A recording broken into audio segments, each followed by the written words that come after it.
All the goth DJs and Twitch witches are hanging out on Thursday for the bad VHS rips, unblinking eyes, and fire by night. Thetans and Satans comes from an interest in the cult of Scientology, moral panics, Satanism, and how they set the tone for the extremist social media panics of today. We really earn our Weird Left Twitch badge with this show, watching the world go red light in reverse every Thursday at 9 p.m. Pacific on twitch.tv/echoplexmedia. Find our full schedule at echoplexmedia.com.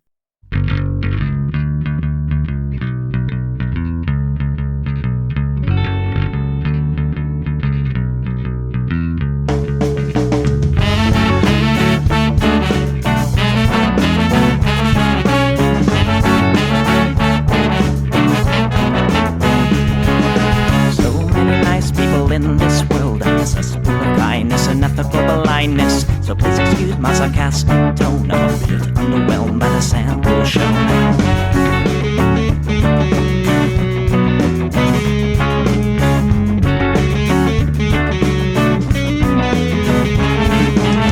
Mr. Piss-drunk fraternity guy, you got my ass full of bloodshot eyes. Get drunk and fight every night. Idolize Bradley, belittle women's rights. Homophobic, racist, and don't give a fucking hey. Do you think you can drive a bigger truck? So wear your baseball cap to decide to let everyone know that you're a nice guy. So cool, we're so impressed. Lots of chicks in a barrel chest. Cause you're a real man. Punch for punch, gonna piss in your face while you're passed out drunk. I'm a nice guy, you're a nice guy. He's a nice guy, but all of you are assholes. I'm a nice guy, you're a nice guy. She's a nice guy, but all of you are assholes. Nice guys rule the planets. Oh, I just can't understand it. What could divine by deception and lies? Social Darwinism and an overdose of pride. Fuck off, jerk off. I don't wanna hear it. Fuck off, jerk off. Read into the lyrics, cause everybody gets their just desserts. As long as you remember that nice guys finish first.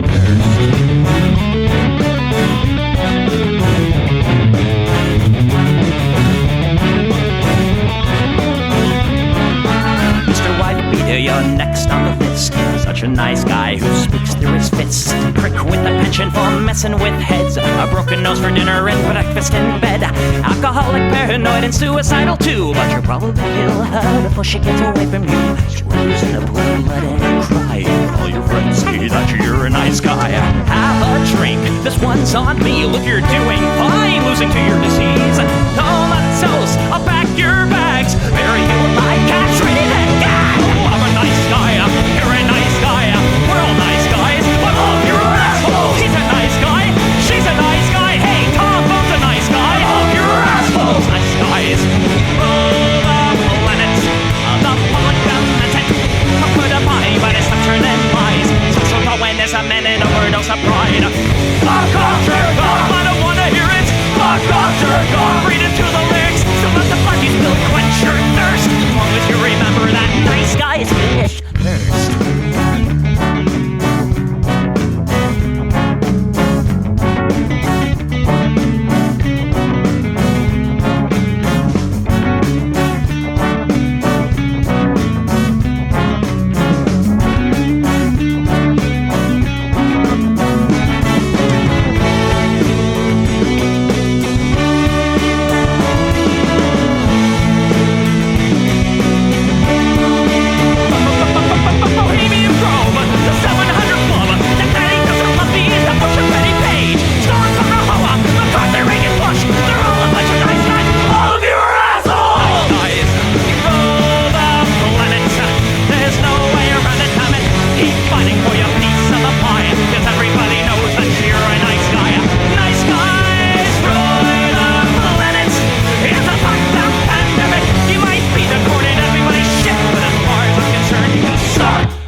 All right, everybody, welcome to the Plex. Welcome, podcast listeners, and thanks, live listeners, for sticking around. If you're listening to the podcast, there's a whole rest of the show that you're not getting. Patrons at $5 and up get the entire audio and video capture sent right to their inbox the next day after the show. You get the show a day early, too.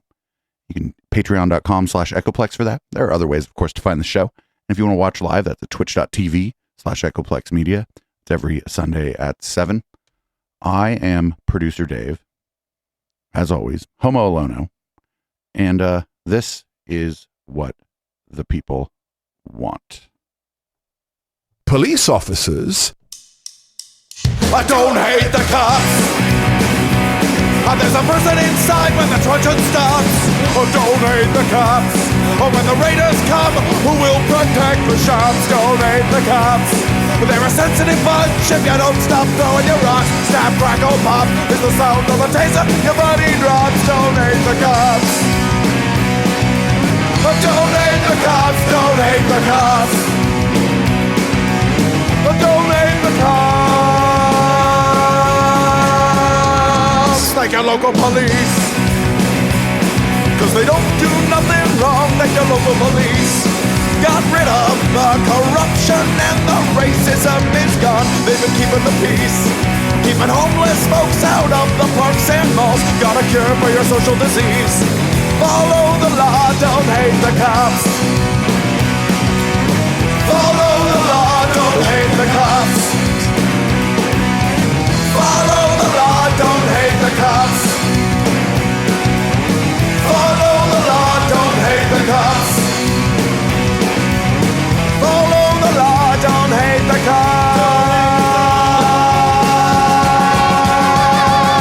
Put your hands above your head and show you're not afraid. I'm the fairest judge that your skin color's gonna get. And if you die before the sun comes up, the paperwork will take forever. Well, it might have worked out a little bit better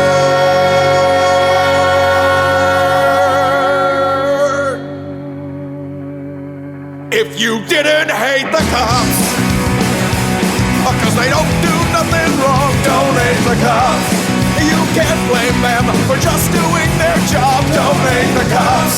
Well, you gotta wonder how much would it cost for you to be shot at and stabbed at by maniacs and drunks. Don't hate the cops. Don't hate the cops. Don't hate the cops. Don't hate the cops.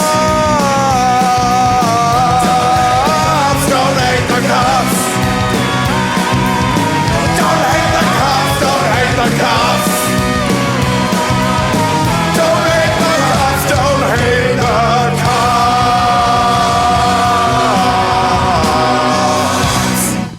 In our first clip for the podcast this week, we have Brian Kilmeade just learned about train derailments, apparently.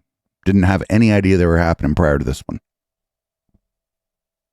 Say is I knew nothing about these derailment numbers. I'm stunned by it. That we have thousands of derailments all the time, and how costly it is, and how they're not kept up, and maybe the regulation needs to be there. I think there needs to be there's a widespread sentiment to have a look at the whole rail industry, what the lobbyists are doing, and what the actual. I heard there were 3 people on that train of how many cars? 20 of which had chemicals in it? Somebody at the front, somebody at the back, and does that some blow other you away? I mean, I know that. Brian Kilmeade or Steve Ducey are legitimately the stupidest people at Fox. Like, and that's a pretty tough climb. But like, what do you mean? I just learned that there were train derailments like often. The fuck? Like, how do you not know that? This one was particularly bad, obviously, but that. Like, not knowing that trains derail often, like, come on. You just got to not be paying attention and not care. He also might get fired for calling for regulation, honestly. I don't think you're allowed to call for more regulation on Fox News under any circumstance. I'm just pretty sure that's the case over there. So there are a lot of criticism of Pete Buttigieg around this, and some of it seems like it's probably right. Some of it's kind of silly. I don't have a whole lot of opinions about it. I'm not a big fan of Pete Buttigieg, but I also don't recall the last time that anybody was like, "Where's the transportation secretary?" when something happened. It's just weird. This is weird. And just weird. Anyway, Charlie Kirk is going to He's got some thoughts about Pete Buttigieg and his husband. So Chasten, the partner, the husband. Get the fuck out of here, dude. That's his husband. I don't have to like Pete Buttigieg to be like, oh, that's his husband. Pete Buttigieg comes out and starts attacking Turning Point USA as disinformation artists. Like, okay, pal, you're trying to say we're disinformation artists? We're the one asking Pete, your partner, questions. That's all we're doing. And you can't, it's a little aggressive for me. Turn off the cameras. I'm very proud of the work Turning Point USA is doing on the front lines. We have Savannah Hernandez coming up next hour. Again, no agenda. We're just going to ask powerful people questions. You clearly have an agenda. Your agenda is like homophobia and you're against gay marriage. Clearly that is actually an agenda. The only reason to be like husband is to be a dick. And like not for nothing, Charlie Kirk isn't even really that good at being a dick, if we're going to be honest here. Like he doesn't really, no real cutting or biting insults from the guy, right? Like when he tries to go after people, he just looks like a dork, which is why I encourage Charlie Kirk to like come after us here at Echoplex Media. That'd be one of them good problems, right? Anyway, up next is a triple shot of George Santos. Here's George Santos still claiming that he is in fact Jewish. I'm one of the most staunch pro-Israel, most staunch pro-Judaism people in Congress today. Well, so much so you claim to be Jewish, but you're not Jewish. I never claimed to be Jewish. I've always made a party favorite joke. You claim to be Jewish, half Jewish, a proud American Jew, a Latino Jew, and a non-observant Jew. They're all direct quotes from you. So but you're not. You're Pierce, a Catholic. Like me. I'm a Catholic.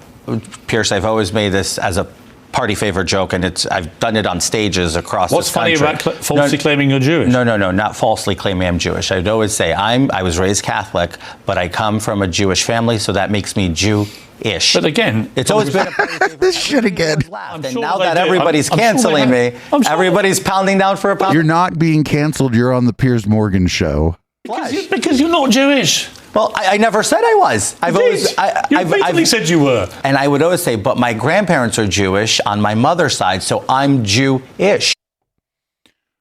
Right, but that joke isn't funny.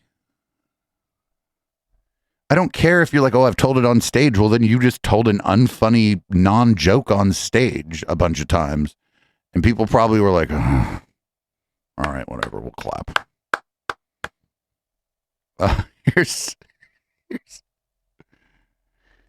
Here's him being asked why he thought he could get away with this. His answer is amazing.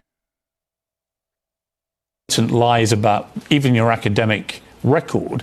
I'm just struck, not necessarily that a politician would lie, but that you would think no one would find out. Well, I'll humor you this. I ran in 2020 for the same exact seat for Congress. And I got away with it then, and I guess... Right. Well, that's honest. Stupid. So you thought, actually, they're not going to find out? No, I didn't think so. Well, when you get elected, buddy, the I don't even know what to say. This is amazing.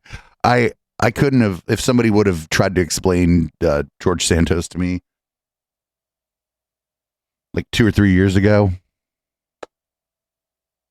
I would have just not believed them. Anyway, here's him talking about his false claim that his mom survived the 9/11 attack in the World Trade Center. I want to turn to something that's obviously very personal to you, and that's your own mother. And this question of whether she was working, as you claimed, in her office in the South Tower of the Twin Towers on September the 11th, and then passed away, as you said, a few years later when she lost a battle to cancer. Now, there is no record of your mother, Fatima de Volder, ever having worked in the Twin Towers. So was that true? That's true. Why is there no record of her working there? I don't know where people are looking or what they're looking for. But there is, obviously, because of what happened afterwards, there's a record of everyone that worked there. There's no doubt about who worked there. I'm sorry. Well, there's no doubt about who was working. There's no doubt of who worked in the buildings on the... There was a full record done of everybody. Yeah, no, I'm very aware. So the way that I look at this, and I've rest this case before, and respectfully, please, I won't debate my mother's life as she's passed in 16, and I think it's quite unsensitive for everybody to want to rehash my mother's legacy. Well, okay, but hang on. Here's what I would say to that. They're only doing that because you put this on your campaign website. I think if a politician is going to use the fact of his mother's death on as a result. She didn't die on 9/11. She died a few years later. It was actually 15 years later. 15 years, yeah. But you're going to claim that she was in one of the towers on the day of that terror attack. I don't think it's unreasonable for the media to investigate that, to see if it's true. I agree. And there is simply no evidence that your mother ever worked at the World Trade Center at all. And the NBC News looked into this and said the only known employer she had was an imports business in Queens that folded in 1994. New York Times said she worked as a nurse in Brazil. Two genealogists found documents that said your mother returned to Brazil by September 2001, and she was actually not even in America at the time. She applied for a visa to enter the US in 2003, stated in the application she hadn't been in the US since 1999. So all this points to her not being anywhere near the Twin Towers on September 11th. And I do think it matters because it's such an emotive part of modern American history. So I simply ask you, did your mother work there or did you just get that wrong? No, my mother I was 13 years old in September 11, 2001. I was in the United States, so my mother was here because she had full custody of both her children. So did she lie on her visa application? I don't know. I was a child when these things were being done, so I have no clue. And I have no recollection of my mother having obtained a visa if she had a green card and then applied for citizenship later in life. So that's alien to me. Now, you're asking also things that I wouldn't know. I didn't know my mother had a business in 1994. So I'm just letting... But specifically on the point of why nobody can find any evidence that your mother worked at the World Trade Center at all, ever. Could you just got this wrong? I mean, are you telling me that I got wrong what my mother told me? I don't know. Is it possible she misled you? I don't believe so. She wasn't one to mislead me. But there's no record that she was there that day at all. And there's a record of every single person that was in both those towers. I stay convinced that that's the truth. Like even Piers Morgan is kind of a piece of shit. Maybe not kind of. Piers Morgan's a piece of shit. But he's like, dude, this is like a layup. I have to. Like if you have George Santos on, no matter who you are, no matter what kind of monster you are or whatever, you kind of gotta, right? You kind of gotta go after him. There's no like excuse not to. So do you remember everybody for a while during the pandemic was like people in red states, a lot of like Republican politicians, right wing kind of talking heads, they were sort of bragging about everybody leaving New York and San Francisco or whatever to move to like places like Texas, Arizona, Florida. Well, it turns out that when those people moved to those places, they registered to vote. And here's Marjorie the Gathering on Charlie Kirk, sort of lamenting that fact. I don't think the left would ever stop. I don't think they'll ever stop trying to invade our states or our counties. So how do we stop them? Well, I think that, red states could choose and how they allow people to vote in their states. For example, over the past couple of years, we've seen a mass exodus from California and New York, where we've seen people fleeing those leftist policies and moving to states like Florida, Georgia, Texas, states where they like the tax policies, they like the schools, they like the consequences of Republican and red policies.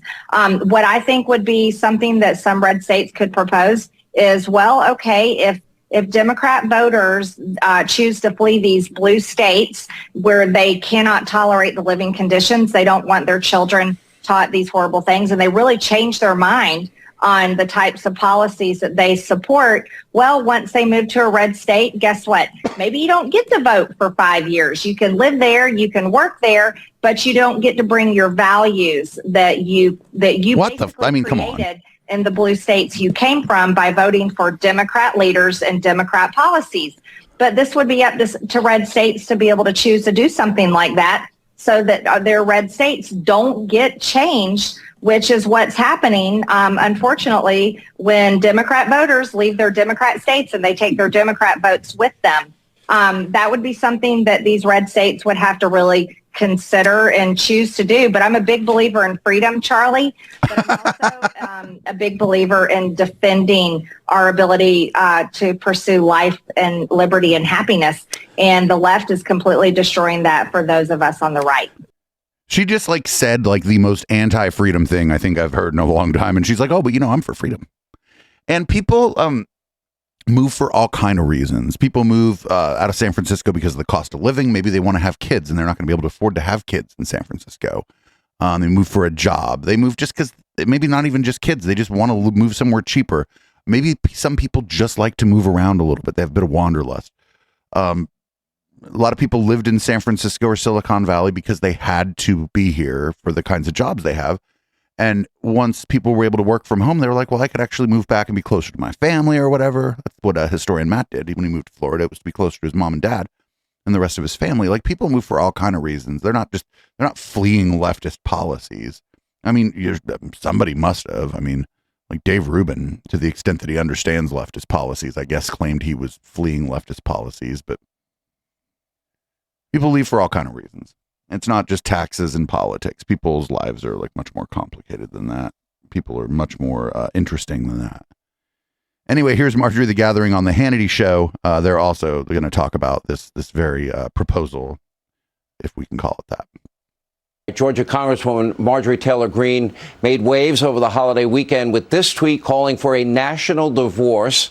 After facing backlash from Democrats and some Republicans, Greene followed up with a detailed thread explaining why she thinks this is a good idea. Greene is saying that a national divorce would empower individual states to form a smaller government, reduce the federal debt, set their own environmental standards, and the Congresswoman has another idea as well, banning people who move from blue states to red states from voting for 5 years so they don't bring their bad politics with them. I actually favor that idea. Anyway, here with more is Sean Hannity would never leave New York City, ever. Taylor Greene. I read this and then I read your comments on it. I think most people instinctively want this to be the United States of America. And here's my question. How did you get to this point? I mean, I look at topics, for example, how do you reconcile defund the police and no bail laws with law and order? How do you reconcile secure borders and wide open borders? How do you reconcile energy independence with energy dependence and New Green Dealism? How do you reconcile New Green Dealism strength with people that want to gut our defense? I don't see middle ground on a lot of these issues. So what is the other answer if it's not a divorce? Well, exactly, Sean. That's the problem and where we are today. And in my life, in my world, all of my friends are regular Americans. Everyone I talk to is sick and tired and fed up of being bullied by the left, abused by the left, and disrespected by the left. And our ideas But people don't owe you respect. Nobody owes you any respect. People don't have to respect you. Like, it's not your right to have people respect you. Policies, our ways of life have become so far apart that it's just coming to that point. And the last thing I ever want to see in America is a civil war. No one wants that. At least everyone I know would never want that. But it's going that direction, and we have to do something about it. We're also a nation, a crumbling nation. We're a nation in distress. Our government is in complete failure. Over $34 trillion. We are on the verge of default. And no, we're not on the verge. You can't default on the United States. You know what our currency is backed by? Aircraft carriers. I'm not kidding. It's fucked up. It's not good. Your currency shouldn't be backed by aircraft carriers. But that's pretty much what the currency is backed by. Something about that. But that was the right and the left that did that to the American people on their own. But the Democrats never stopped pushing their policies, their ideas, and their culture on Republicans and the right. And we are so sick and tired of it. We are tired of the culture. These people, they keep losing the culture war because, like, the culture is art and music and TV and movies and shit. And, like, sorry, like, those people tend to be progressives. So, and that's like people want to listen to music and look at art and fucking watch film and stuff. So, you know, you're going to lose. I'm sorry. You lost the culture war to Will and Grace. I don't know what to tell you. Fucking take the L. Children being taught ideas and ideologies in school that we do not want our children taught, like gender lies. We do not want our children having their gender changed or transitioned. We can't even have women's sports and privacy in our bathrooms, and women in prison can't even have spaces. Oh yeah, I'm sure she's really concerned about the well-being of folks in prison. Mental social governance has completely taken over corporations, and this is a huge policy pressed on private businesses through the government from Democrats. If you're a white male today in the financial industry, you can forget it. You're a dinosaur. What the fuck? Does she? She's like, I went to the Citigroup building. Not a white man in sight.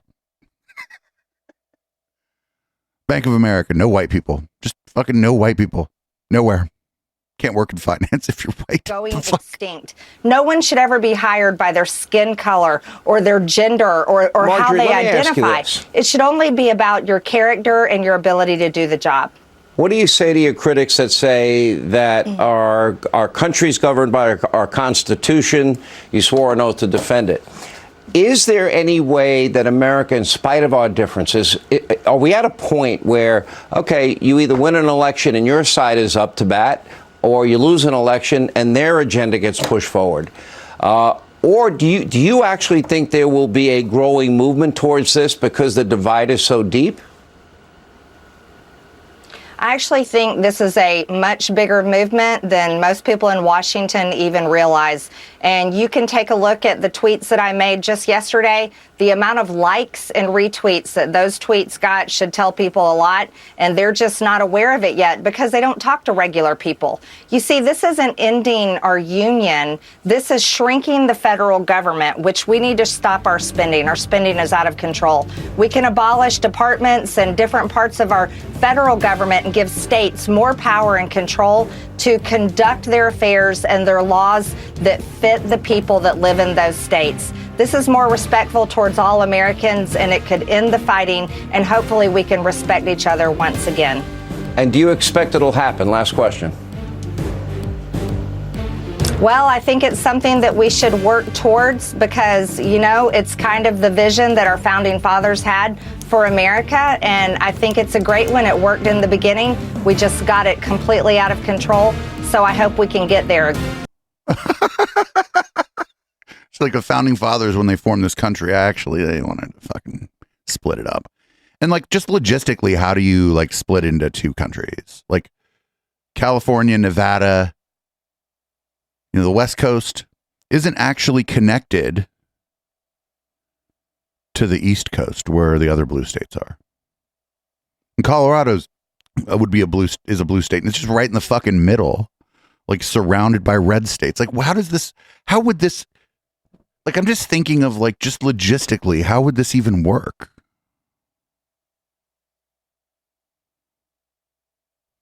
I mean, not for nothing. Like, California is like the fourth or fifth largest economy in the world. So, I mean, if this happens, we're fine. Fuck it. We're bigger than France. What are you going to do? I mean, we have almost as many people as all Canada does. Like, she clearly hasn't thought this through. But why would we expect anything else? Ooh, we gotta start either picking up the pace or skipping some stories here. I think we're gonna skip some stories. Are you excited that Nikki Haley is running for president? I sure am. I hope she gets the nomination because she'll lose. She'll lose so badly. Like, she's not popular. She's not popular among moderates. She won't peel off any Democratic votes, and she just kind of isn't a white guy, so she probably won't drive turnout in the Republican Party. So she's going to tell you one of the main reasons she's running for president. And boy, oh boy, is it compelling, smart, interesting, and not just some dumb fucking talking point they've been running on for a while. I mean, I'm looking at your recent polling. It's 3 to 6%, somewhere in there. And you're going up against Donald Trump. Why now? Well, first of all, early polling in any presidential race doesn't mean anything, so those polls don't matter. And look, you run when you feel like the country needs you. And right now, I look at the fact that we saw that fall in Afghanistan. Our kids are so far behind in education, we don't know if we can catch them up. Mothers can't get baby formula. Families can't afford groceries.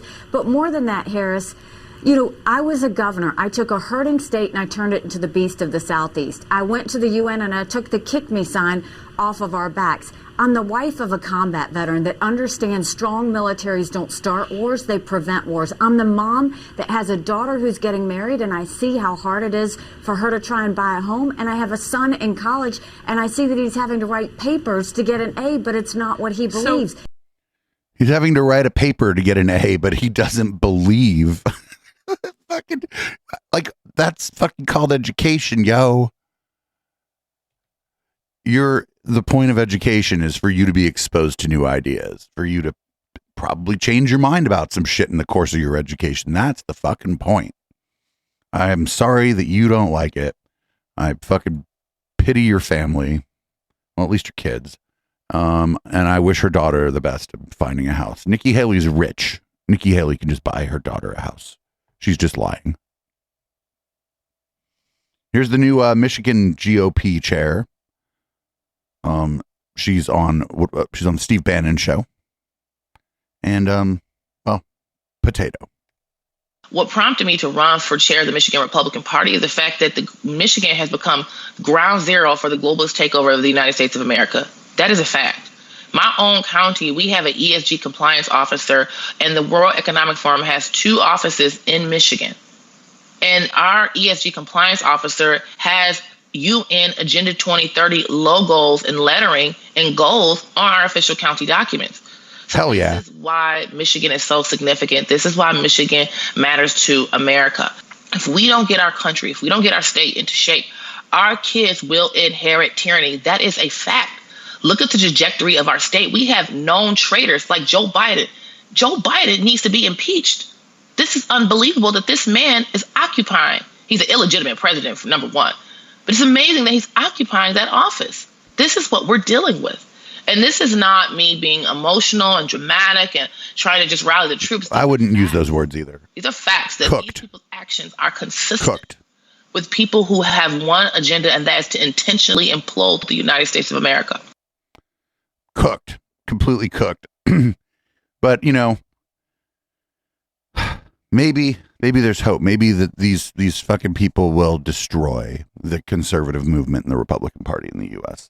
I just don't know how much damage they'll do on their way to that happening. And that's wishful thinking. I'm not extremely confident that's going to happen. I just think that it's possible, I suppose. Up next, we have, I don't know if this is quite a palate cleanser, but it's something. It's a song. I think it's a song. I mean, you know, we have musicians that hang out here and they may disagree, and I'm a DJ and I certainly wouldn't rock this jam like at the Cousin Swap Sock Hop or anywhere actually, but this is, I believe, a song. And you know, somebody put it in the Discord, and so now you have to see it. That's the way it goes. Cuffs on my beans, wearing these jeans. Roll Tide, go balls, SEC. Smoking, drinking, fighting, riding, races, trackers, hard to straighten. Southern Belle, sit right beside us. Damn good day when the fish are biting. Top of water, sinking bobbers. I get these looks from my mama, kick ass from my father. Come on, surviving, we living. Stealing hearts with the shit and grinning. Fried chicken, cat head biscuits. Summertime cold beer, sweet smoke brisket. Well, I'm sorry about that, everybody. Sometimes you just got to do what you got to do. Listen, could have been worse. It could have been Kid Rock. We could have done a Kid Rock song, but we will never do a Kid Rock song, actually. I think we did watch part of a Kid Rock video like 6 months ago. So while we're looking at cringy shit from TikTok, from right-wingers on TikTok, you know that app, The Right Stuff, Peter Thiel's dating app? Well, here's they're on TikTok, and it ain't great. Here's one of their videos. Well, maybe Twitter, if Twitter participates in this. There we go.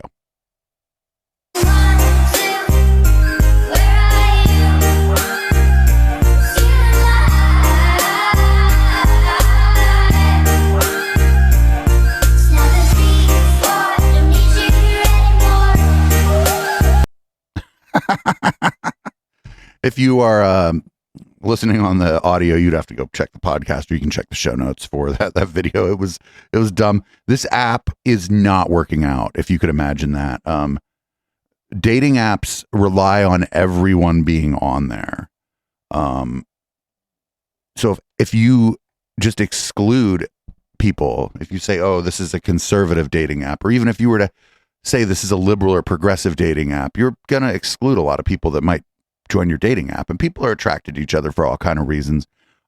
You could even, I think, date like a moderate conservative, to the extent that those still exist. If you're like a moderate liberal, I'm pretty far to the left. I don't think I'd be able to date like a moderate conservative. I'd get fucking very annoyed with them. I wanted to date with a libertarian once. Maybe I'll tell you about that during the post game. So Mike Lindell and Lindell TV are big fucking mad that the January 6th videos, all the basically the data dump of January 6th stuff that Kevin McCarthy essentially gave to Tucker, and only to Tucker Carlson, was only given to Tucker Carlson. And I think Mike Lindell thinks he's going to sue. That's what it appears is going to, that's what he's saying anyway. I don't know if he's really going to do it. This guy's full of shit most of the time. Lindell TV, everyone, and all you horrible journalists watching out there, Lindell TV is going after Kevin McCarthy in Congress. We're going after them because they did it wrong. And I'm going to read what we're putting out. It broke two constitutional provisions, the Equal Protection Clause, the freedom of the First Amendment provision of freedom of the press. Okay, we're injured not having access for a couple reasons. Everybody, Fox News will get to put out whatever they see fit, and we're over here and we're not putting out that information. But we don't even know what they're filtering, Brandon. What's important to our news station here? Obviously, there's a lot of things not important to Fox News, right? Remember, everybody, you can't talk about elections on Fox News. You can't talk about machines. You can't talk about things that work instead of the vaccine. You can't talk about any of these things on Fox. So really, Fox is going to be the filter to the world and give them this stuff? Not going to happen on my watch. I'll tell you that. Yeah, the news organizations get exclusive access to stuff all the time. I think if it's from the government, that's bad. I think the government should have should have just put the tapes out. Like if they were going to give them to anybody, they should just put them out to everybody. But that's like my opinion. I don't have like a fucking giant pile of cocaine and a bunch of lawyers like Mike Lindell does, allegedly. So I can't go sue. But I think if Tucker Carlson has access to that stuff, everybody should have access to that stuff. Here we go. We're going to move on into it's getting a little crazier now as we get towards the end of the second page of this here. Here's the Dilbert guy, living his best life. So if nearly half of all blacks are not okay with white people, according to this poll, not according to me, according to this poll, that's a hate group. That's a hate group. So the poll he's referencing, they were asked about the phrase, it's okay to be white. And we all know what that is. It isn't, because when people come in here and say, like in chat, sometimes they'll come in and go, it's okay to be white. I'd be like, well, clearly not for you. Right? You are clearly, it's a problem for you, actually. For me, not so much. It's okay for me to be white. But for people who run around saying it's okay to be white, clearly it isn't okay for them. So that's why when asked about this, a lot of people responded, well, no, I don't agree with that. Not because of like the actual words written down, but because of what it means in our public conversation. And I don't want to have anything to do with them. And I would say, based on the current way things are going, the best advice I would give to white people is to get the hell away from black people. Whoa! Just get the fuck away. I mean, the people, I think it's better for everybody if the white people who like this guy would just stay the fuck away from everybody, actually. Just everybody. Just don't hang out with it. Don't fucking talk to anybody, actually, if you like this Scott Adams guy. If you're a fan of this guy, just leave everybody alone. Wherever you have to go, just get away. Because there's no fixing this. this can't be fixed. Right? This can't be fixed. You just have to escape. So that's what I did. I went to a neighborhood where, I have a very low black population, because unfortunately, there's a high correlation between the density. And this is according to Don Lemon, by the way. So here I'm just quoting Don Lemon when he notes that when he lived in a mostly black neighborhood, there were a bunch of problems that he didn't see in white neighborhoods. So even Don Lemon sees a big difference. He's definitely, I don't know what Don Lemon said, but I imagine he's not accurately portraying what Don Lemon said. I'm just going to guess here. Own quality of living based on where you live and who's there. So I think it makes no sense whatsoever as a white citizen of America to try to help black citizens anymore. It doesn't make sense. It's no longer a rational impulse. And so I'm gonna back off from being helpful to black America, because it doesn't seem like it pays off. Has this guy been helpful to black people? Has he been helpful to black America? Like, I've been doing it all my life, and the only outcome is I get called a racist. Well, then maybe you're not being helpful. Maybe that's my guess, is that if you're like, well, I was trying to help the blacks, and they called me a racist. Well, maybe what you're doing isn't very helpful. Only outcome. It makes no sense to help black Americans if you're white. It's over. Don't even think it's worth trying. Totally not trying. And there we go. You didn't expect that today, did you? But those who don't want to focus on education, you just need to get away from them. Just get as much distance as you can. That's my recommendation. And I'm also really sick of seeing video after video of black Americans beating up non-black citizens. Well, then don't seek those videos out. I realize it's anecdotal, and it doesn't give me a full picture of what's happening. But every damn day I look on social media and there's some black person beating the shit out of some white person. I'm kind of over it. But that's because you're looking for that. So I quit. But you quit what? He's like, what? He's like, I tried to help black people and they called me a racist. I have to tell you, if you try to help somebody or a group of people and they start calling you a racist or a bigot, you're helping them wrong. They don't think you're helping them. And I don't even know, I got nothing. I mean, whatever. Fuck that guy. I got Juan from the very first episode of the show, actually. I got a clip of Juan. Fuck this dude. So this is a pretty Piers Morgan heavy episode for some reason. And I'm putting you in a weird position because you're fucking generally going to be like, oh, maybe Piers has a point here. Here's Ben Shapiro and Piers Morgan. Going to be asked, what would you do if one of your kids turns out to be gay? And I'm sure the answer will surprise you, or I don't know, maybe it won't. I don't even know what the answer is. Part of all this debate, which I disagree with you about. So you don't agree with gay marriage or with gay parenting. I don't want to misquote you, but I think that's your position. Now, I would say that reading the rest of your views on stuff, you're very about fairness and equality for all, right? Wait, no, he's not. He also doesn't like black people or immigrants or... Does that fit in there? Why shouldn't two men who are gay actually be able to bring a child up? Why shouldn't they if they want to get married? How is it equal or fair for them to be excluded? So we can take those issues one by one. So marriage is a societal institution. The question is which relationships society chooses to sanctify. So I'm not in favor of, for example, laws that criminalize homosexual activity or two men living together or two men making a lifelong commitment to one another in whatever context they wish to do that. What I'm objecting to is the idea that marriage as a term is equally applicable to relationships that are designed to produce the future generation and then raise them, as opposed to two people who love each other. The fundamental redefinition of marriage actually happened before same-sex marriage, within heterosexual marriage. away from the purpose of heterosexual marriage is man, woman, child, to two people who love each other. Once you do that, then that obviously is going to encompass things like two men or two women, but it has no limiting principle, because then it could be any group of people who love each other. And I don't think that the government has a fundamental role in propagating relationships. Wait, no.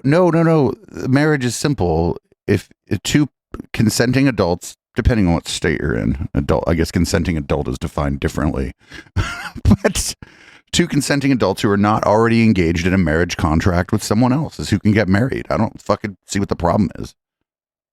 Other than ones that have externalities that benefit society. And the chief externality that benefits society from marriage is having children, and children raised largely with their biological parents. As far as gay parenting, what I've said is that there are sort of hierarchies of options, meaning that the ideal is man, woman, child.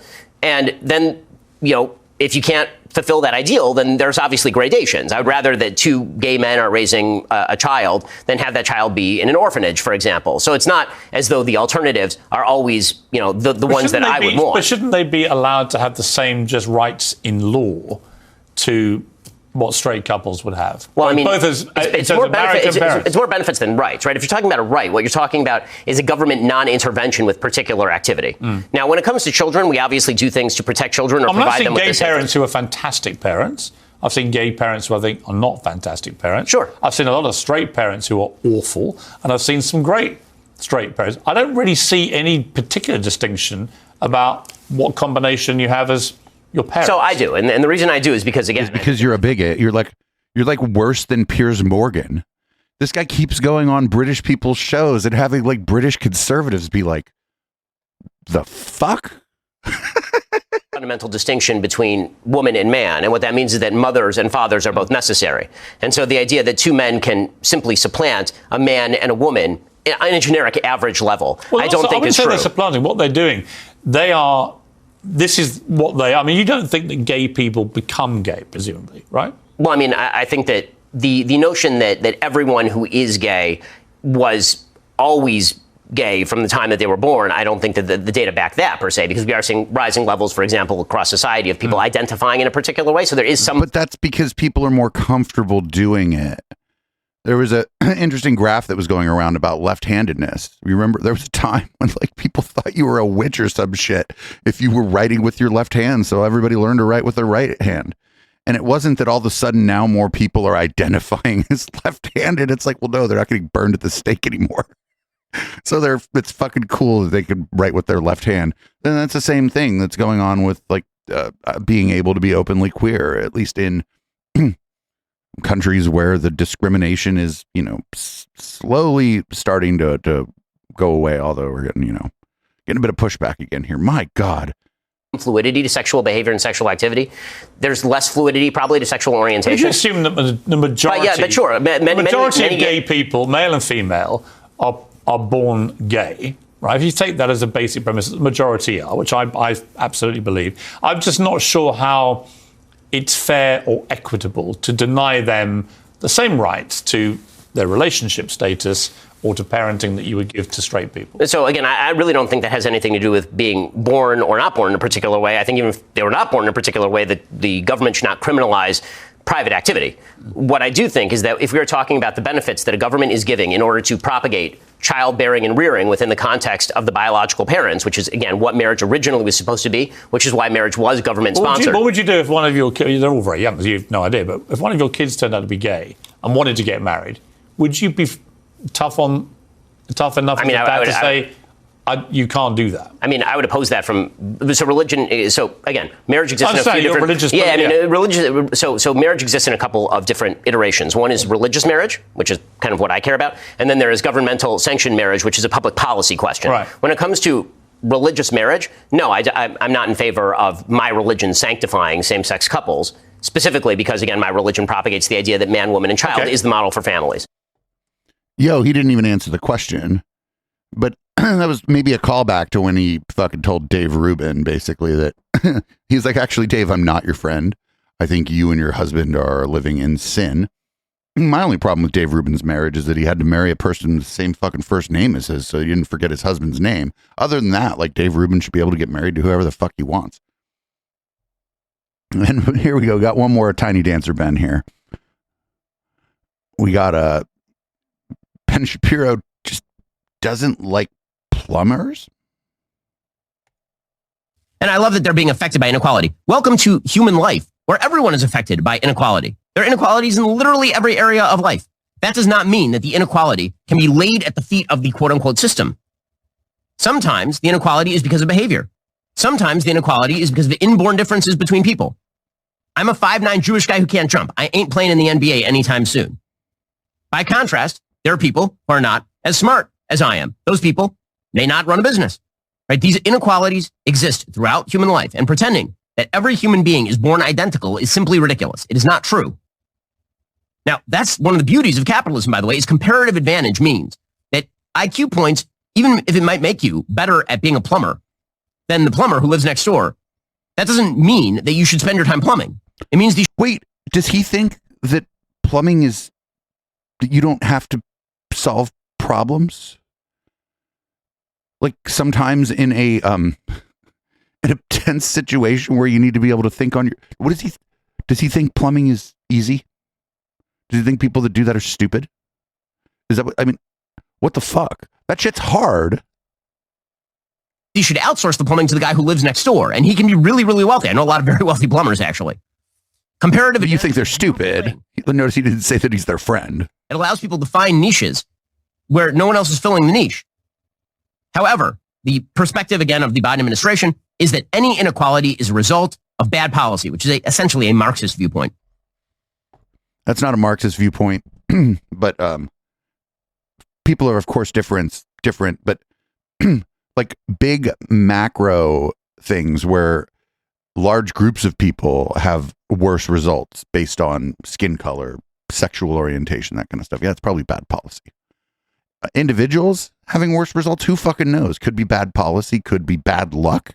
Luck is a thing. Luck actually dictates kind of a lot. What zip code were you born to? How much money did your parents have? Or what was your parents' earning potential when you were born? Did your parents' have money? All that's luck. Or it's all IQ. I don't know, whatever. Anytime anybody says anything about IQ, I assume that maybe they're stupid. Probably racist too. Here's Charlie Kirk. It's witches. Witches cast a spell on Charlie Kirk and made him sick. Some people are emailing us, Charlie, don't make fun of witches. They have a lot of power. That's not true. They do not have a lot of Who the fuck's here? What the fuck? Some people are emailing us, Charlie, don't make fun of witches. They have a lot of power. That's not true. They do not have a lot of power, but they do have some. If they're really into it, I do believe there's some very dark spiritual implications and dynamics here. And look, I've encountered witches before. When I was once speaking, this is not a joke, when I was once speaking at Legacy Church in Albuquerque, New Mexico, in the land of enchantment, which is, in my opinion, the most outwardly pagan state remaining in America. A lot of great Christians, but wait, what the fuck?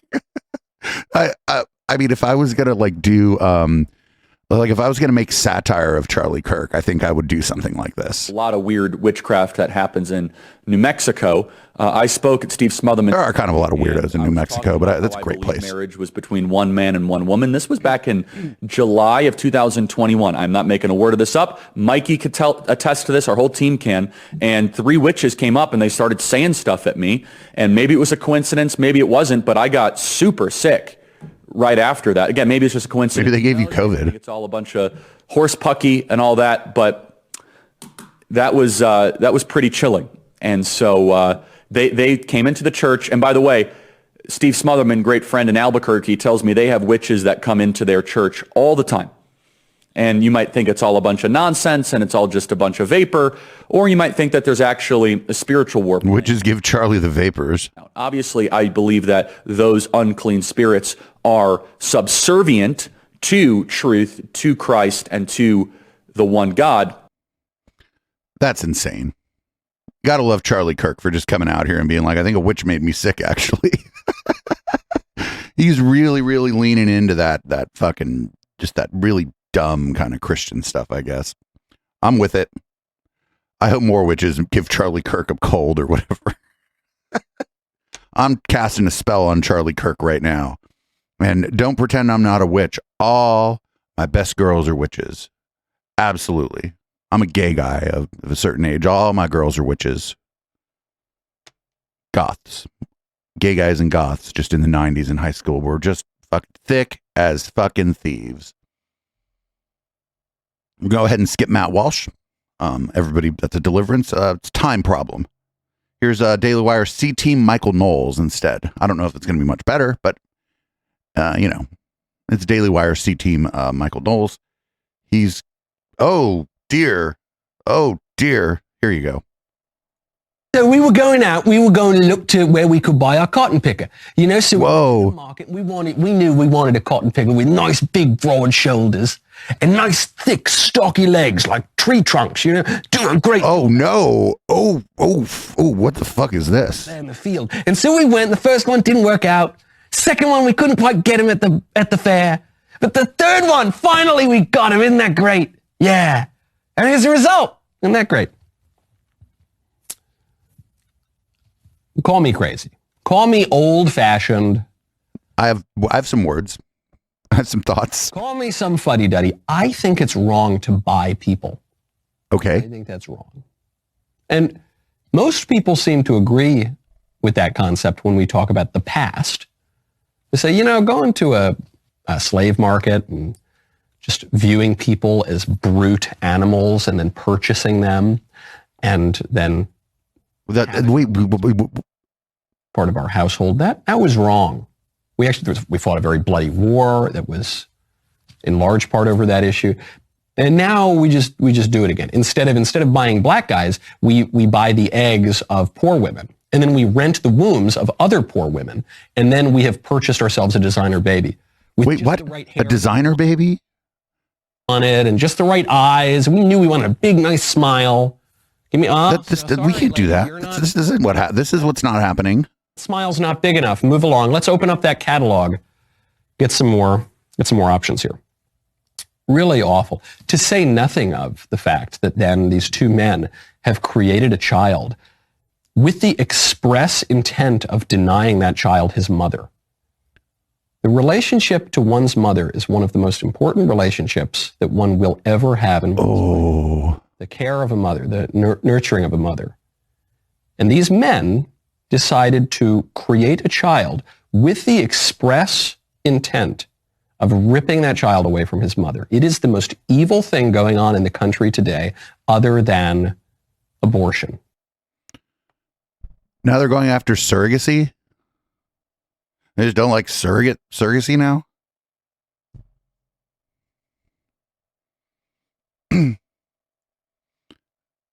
That's gross.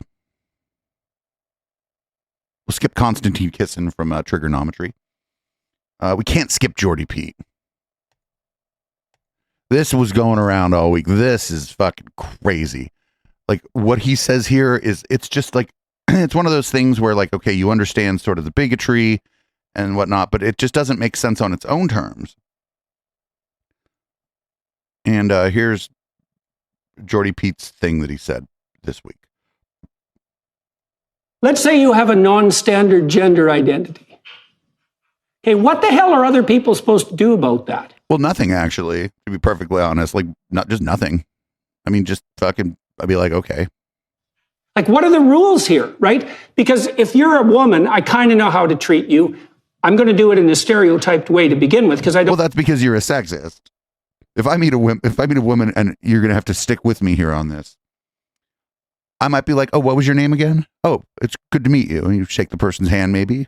Or if they're a really good friend of a really good friend of yours, maybe you go in for the friend hug, a little side hug, maybe, if it's a really good friend of a really good friend of yours. Because, things, who knows? But I don't know who the hell you are, so I'm going to use, low resolution approximations, and those are going to be stereotypes. They're no different than categories. And then when I get to know you, I'll particularize it. But if I don't know whether you're male or female... He's like, I don't know how to mistreat you. What the hell should I do with you? You don't know, because you don't know what the rules are. And so the simplest thing for me to do is just not do anything with you. Well, that's best for everyone. The simplest thing for me to do is go find someone else who's a hell of a lot less trouble. and who's willing. You know what? You've just done that person a favor, but now you've fucked it up for somebody else who you've decided is just a lot less trouble. To abide by the social norms enough so that they don't present a mass of indeterminate confusion on immediate confrontation. And then, like, what the fuck? Like, he's like, I don't know. He like basically just said, if you're a woman, and I can tell you're a woman when I first meet you, I know to be sexist to you. He's like, if I don't know, and he's like, if I can't figure out immediately, like, where you identify on the gender spectrum, I don't know if I'm supposed to be sexist to you or not. I don't know if I'm supposed to size you up like maybe we might fight. I don't know anything. I don't know whether to tell you to clean your room. I don't know whether to obsess over your jawline. I just don't know what to do.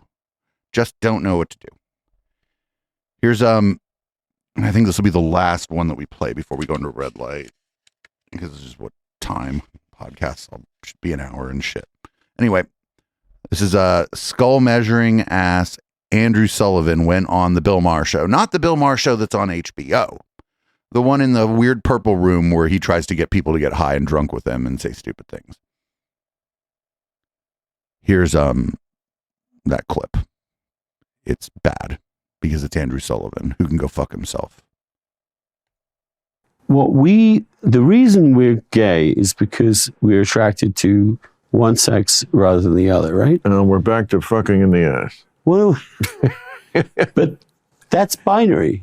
That's binary. I know. And you get rid of the binary. Yeah. What the fuck happens with homosexuals? So then we get to the point, this is where we get back to vaginas and assholes again. So, people telling me I have to go down again on a vagina if I'm not to be a bigot, if the person is taking testosterone.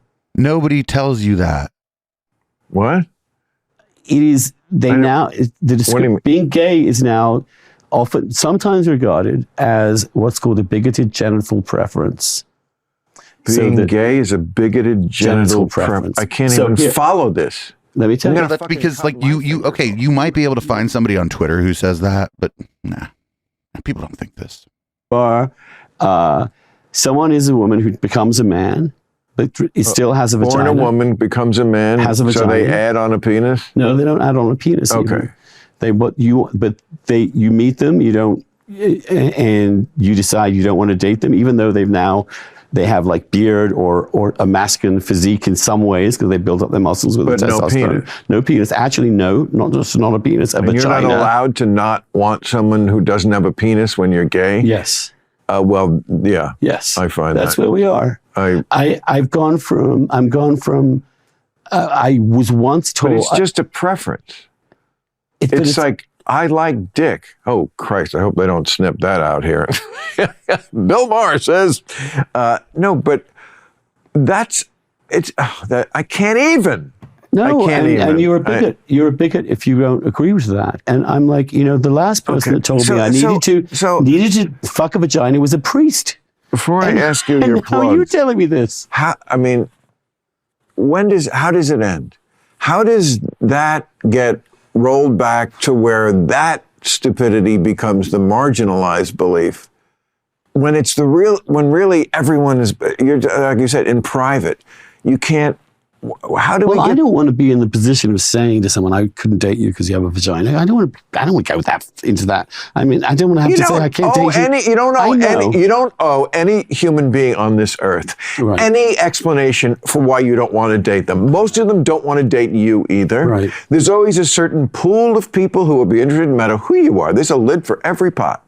I've seen it in action, but you always should have that choice. Absolutely.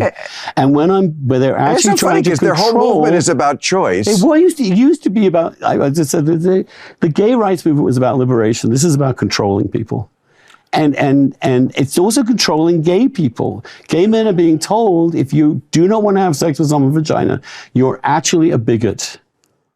And I've been told that myself. It's out there. It's not that common, but the sense that you can't discriminate that way, my view is the best thing anybody ever said to me growing up being gay was one of my friends in college. Actually, anyway, when I told him I was gay, he just said to me, well, you can't help what makes you hard. Oh, I'm going to put that on a pillow and have it somewhere here in Club Random. So check this out. I'm a gay man. I don't want to have sex with people with vaginas. I've never been called a bigot. I am not a bigot.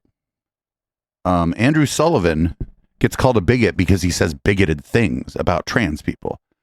Not wanting to have sex with people because they don't have a penis and you like dick isn't bigoted. Nobody calls that bigoted. Sure, you can find some motherfucker on Twitter saying anything, but I'm a gay man. I like dick. I like to have sex with people who have a dick, and that's fine. I don't think anybody here in chat has a problem with that. And that's fine. Like straight men, straight cis men want to generally have sex with people with vaginas. They're not bigots. Some of them are bigots because of the other things they do and the other shit they say and the other ways they behave and the other ways they treat trans or gay or gender non-conforming people. But not wanting to fuck somebody is just that's just the fucking way it goes, man. You know, you get in where you fit in. You like what you like, you know, whatever. Anyway, that's the podcast. I've revealed something amazing about myself. I don't think anybody here knew that I like dick. And that it's like a prerequisite generally for me to have sex with someone. I guess that's a fucking revelation, and let's fucking cancel me. Anyway, this is Boomers by Periscope. Thanks everybody so much for tuning in this evening. People listen to the pod. If you want the rest of the show, patreon.com/echoplex. You can go ahead and grab the audio and video, download both, and those will actually be sent to your email if you sign up. Also, you can just email us, echo@echoplexmedia.com, if you want the rest of the show. I'm not going to be like, no, I won't give you an MP3 file because you didn't give me $5. That's weird. And if you want all of them and want to be added to an email list or something like that, and you don't have the money or just don't want to give it to me, we can work that out too. No problem. Thanks everybody for hanging out. Live listeners, stay put. Change the colors of the lighting in this room. I'm going to change the contents of my beverage, and we'll be back for Red Light, which will start with fucking Eric Weinstein.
If you like what we're doing at Echoplex and aren't into Twitch, please join our Patreon at patreon.com/Echoplex.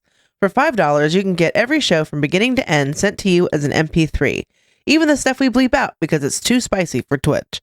Echoplex would not be where we are today if it wasn't for the community support we receive. Find out all the ways you can support the show at echoplexmedia.com/support.